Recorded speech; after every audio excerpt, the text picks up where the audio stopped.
Halo semua, kembali ke channel Kode Awan.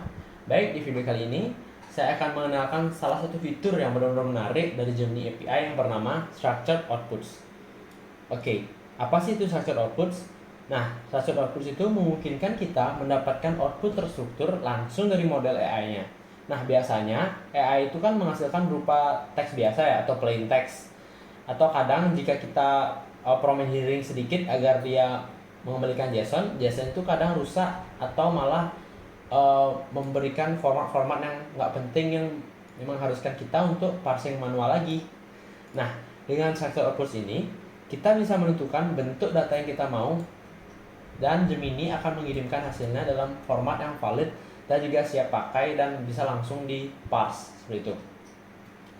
Nah, jadi misalkan kita menyuruh Gemini untuk membuat resep makanan.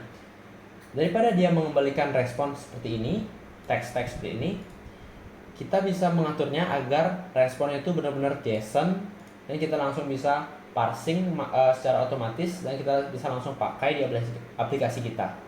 Itu benar-benar membantu sih pasti. Oke, kita langsung saja ke cara menggunakan fitur ini. Oke, pertama-tama kita harus ke dokumentasi ini. Nanti seperti biasa linknya saya akan taruh di deskripsi ya.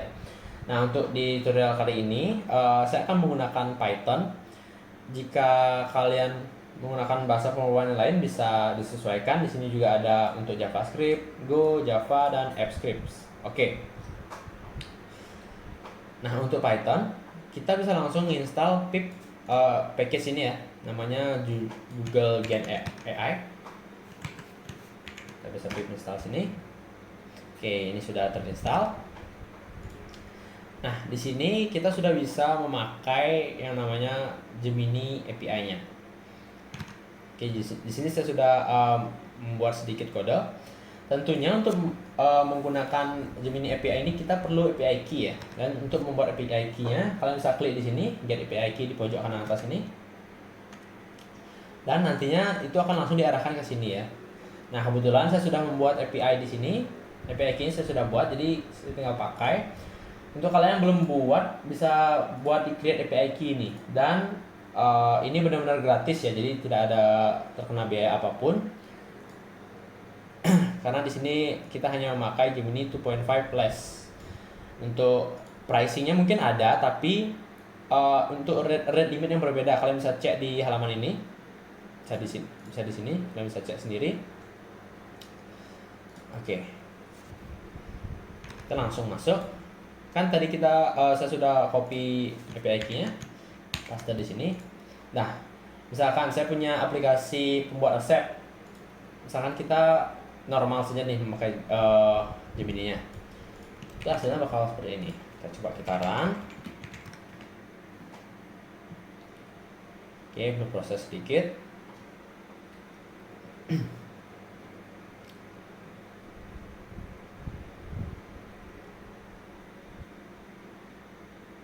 Oke, respons dari Gemini API-nya bakal seperti ini ya.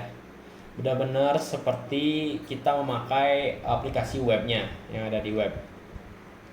Oke, nah untuk kita programmer, fitur-fitur seperti respon seperti ini benar-benar menyulitkan kita ya.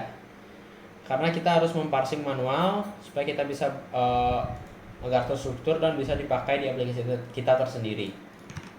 Nah, untuk itu kita langsung pakai saja yang namanya structured output ini. Oke, mungkin kita samakan saja dari untuk contohnya. Kita memakai aplikasi resep ini. Oke, di sini kita membuat dua tipe data kelas, resep dan juga ingredient yang menggunakan Pydantic. Kalian yang bisa ikutin bisa pip install Pydantic lagi ya. Itu sebuah package juga. Oke, setelah itu kalian bisa memakai config yang ini. Oke, untuk model supportnya sini kan saya menggunakan Gemini 2.5 Plus ya. Untuk yang lain kalian bisa lihat apa saja model-model yang sudah disupport untuk fitur ini. Saya lihat sini. Dan juga di sini ada juga best practice-nya, bagaimana cara makainya. Kemudian ada limitation-nya. Untuk linknya saya akan taruh di deskripsi lagi. Oke. Kita lanjut lagi. Oke, sini misalkan kita sudah memiliki tipe datanya nih. Kita sekarang cantumkan config-nya. Oke, mungkin perlu di bawah taruh. Mungkin di sini.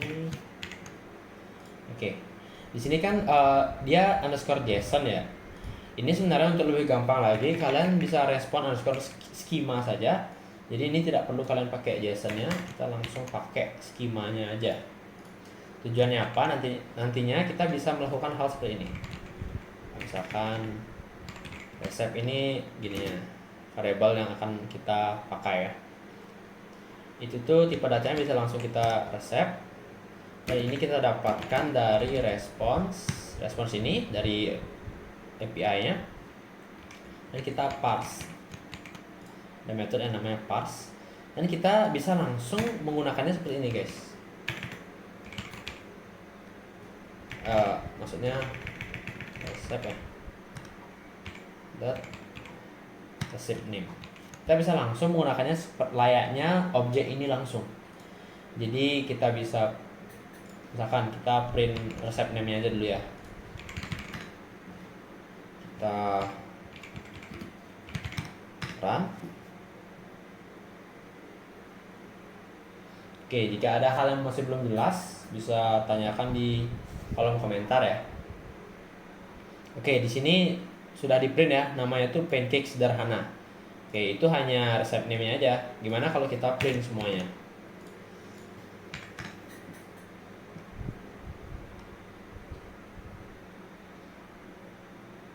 Tuh. Dia tuh benar-benar sebagai menjadi objek tipe data yang benar-benar valid ya. Jadi kuantitinya sudah dikasih 2 sendok makan, kemudian ingredient name-nya tuh susu cair, kuantitinya segini. Dan ini step-stepnya ya. Jadi instruction-nya seperti ini. Dan ini kalian bisa langsung cari saja di sini, misalkan instruction nomor 0 misalkan. Ini kan listnya. Pasti step pertama dalam membuat pancake ini. Oke, dalam mangkuk besar campurkan seperti ini bla bla bla bla. Oke, sudah masuk akal ya. Dan sudah berjalan sesuai yang kita harapkan. Oke, mungkin seperti itu saja ya. Kira-kira video untuk malam ini ya. Seperti biasa jika ada kesalahan kata mohon dimaafkan. Akhir kata saya ucapkan terima kasih.